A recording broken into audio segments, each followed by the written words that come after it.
ازيك؟ وعايزين نتكلم النهارده على حاجة مهمة أوي. حاجة مهمة أوي لمستقبل ولادك وولادك وبناتك وبناتك.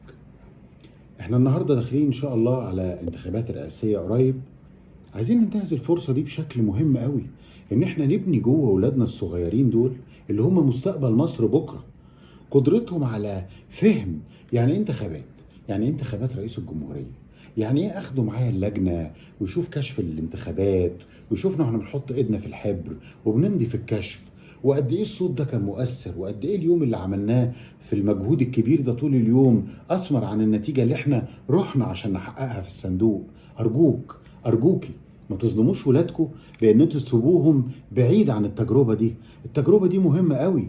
اهالي كتير ممكن تشوف انه اخد الولاد ايه، ولا اروح انا ايه، ولا اعمل ايه. لا، الانتخابات دي مهمه جدا، آلية مهمه من آليات الديمقراطيه، حاجه مهمه جدا عشان تعلم ولادك ازاي يبنوا المستقبل.